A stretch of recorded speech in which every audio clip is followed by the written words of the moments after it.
We just heard a reading from the book of the prophet Joel.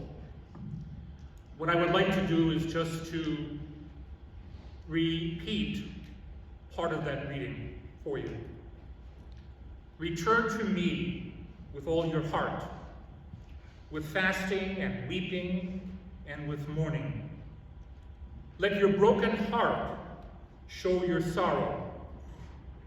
Tearing your clothes is not enough. During these past days, our community here at CBA has certainly been mourning the loss of Christian Cuomo.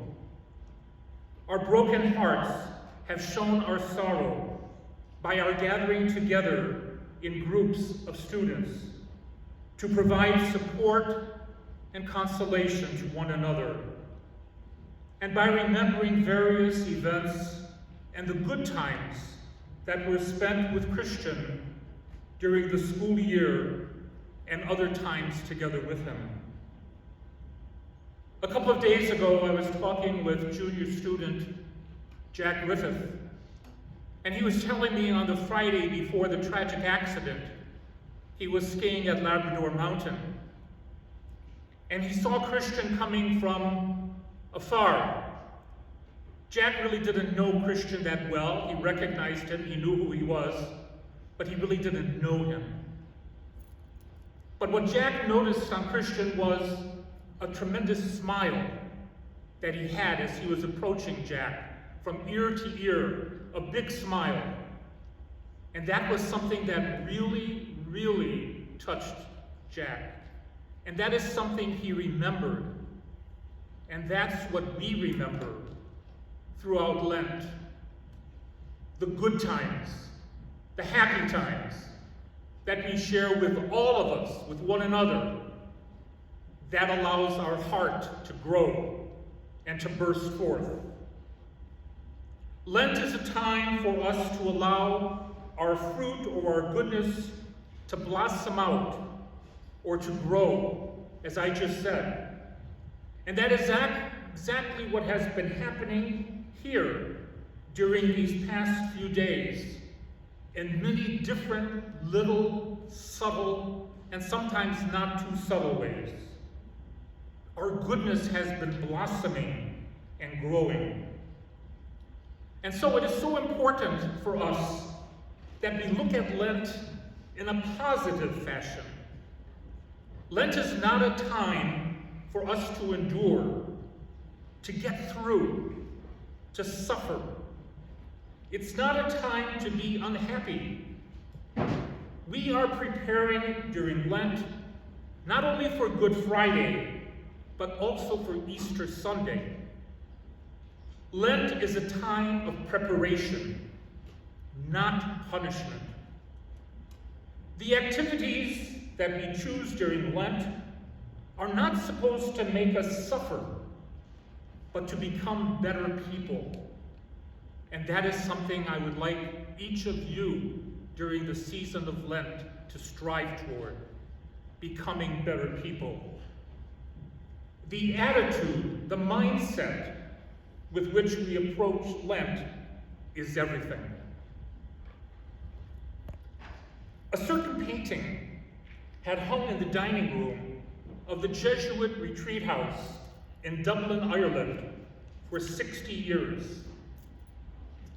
30 years ago, during some renovations, the superior of the house thought it was a good time to have it cleaned. They sent it to the National Gallery of Ireland, where an art restorer became suspicious but didn't say anything. For more than 2 years, he cleaned off the grime, soot, and dust, repaired the tears, and restored the luster of the painting. Finally, his suspicions were confirmed. The painting turned out to be the original, The Taking of the Christ, by the great 16th century Italian painter Caravaggio, of whose works fewer than 60 are known to exist today. When the luster was restored, what was revealed was one of the world's great Baroque masterpieces, worth at least $30 million.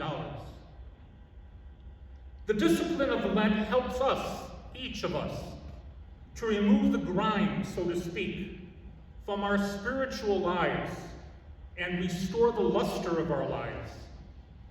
It gives us a time to take inventory of where we are at spiritually and where we are at in relationship to one another and to those whom we associate with.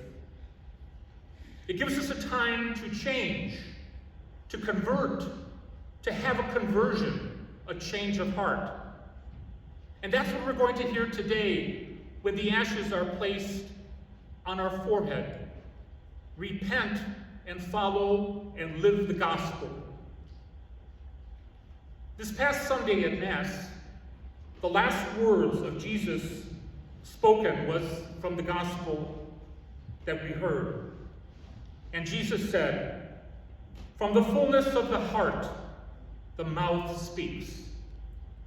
Lent is a time that allows the fullness to grow in each one of us. Our heart grows. The fullness of our heart comes forth. And from that, we speak words to each other. That is what Lent is all about. I pray and I hope that you all have a good experience of Lent over these past 40 days, over the next 40 days.